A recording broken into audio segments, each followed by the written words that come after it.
غصے کے حوالے سے ہمیں کیا بتایا گیا؟ اعوذ باللہ من الشیطان الرجیم، بسم اللہ الرحمن الرحیم۔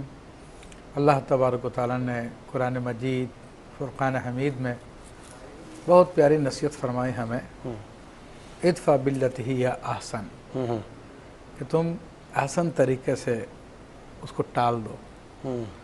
فرمایا کہ فَإِذَا الَّذِي بَيْنَكَ وَبَيْنَهُ عَدَاوَةٌ كَأَنَّهُ وَلِيٌّ حَمِيمٌ، تو پس تیرے بیچ میں اور اس کے بیچ میں جو عداوت ہے وہ تیرا بڑا گہرا دوست ہو جائے گا۔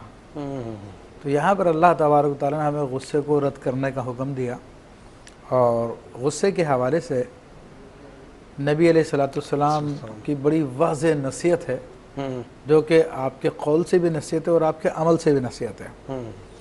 یہ سیاستہ کی حدیث ہے کہ ایک شخص رسول اللہ صلی اللہ علیہ وسلم کے بارگاہ میں حاضر ہوا اور اس نے عرض کی کہ اوصنی یا رسول اللہ، آپ مجھے وصیت فرما دیجئے۔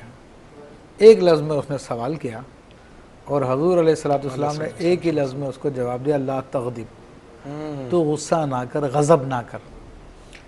جواب، سوال بھی بہت واضح تھا اور اتنا ہی واضح اس کا جواب تھا، اور اس میں کوئی گہرائیاں بھی نہیں تھی، لیکن وہ شخص میرے سامنے سے آیا تھا، پھر دائیں جانب سے آیا، اس نے وہی سوال کیا، آپ نے وہی جواب دیا کہ تو غصہ نہ کر۔ پھر بائیں جانب سے آ گیا، اس نے وہی سوال کیا، آپ نے وہی جواب دیا۔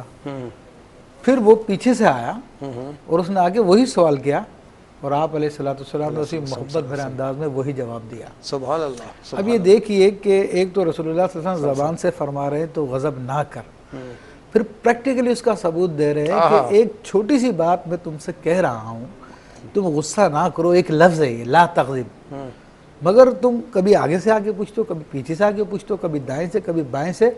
عام انسان کو ایسی بات پہ غصہ چڑھ جاتا ہے، وہ کہتا ہے تمہیں سنتا نہیں ہے کیا، تمہیں بتا تو دیا میں نے۔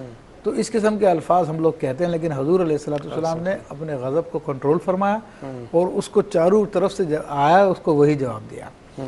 تو یہ رسول اللہ صلی اللہ علیہ وسلم کی پریکٹیکل تعلیمات ہے، اور آپ علیہ السلام نے اس حوالے سے ارشاد فرمایا کہ غصہ شیطان کی طرف سے ہے، غضب شیطان کی طرف سے ہے، اور شیطان آگ سے پیدا کیا گیا۔ تو اس لیے دیکھتے نہیں ہو کہ جب انسان غضب میں آتا تو اس کے رگیں پھول جاتی ہیں۔ بالکل صحیح۔ تو فرمایا کہ کھڑا ہے تو بیٹھ جائے، بیٹھا ہے تو لیٹ جائے اگر غصہ نہ ختم ہو۔ پانی پیے، فرمایا کہ آگ پانی سے بجھتی ہے، تو پھر پانی پیے تاکہ غصہ ٹھنڈا ہو۔ واہ واہ، تو بہت حضور علیہ السلام نے نصیحتیں فرمائی۔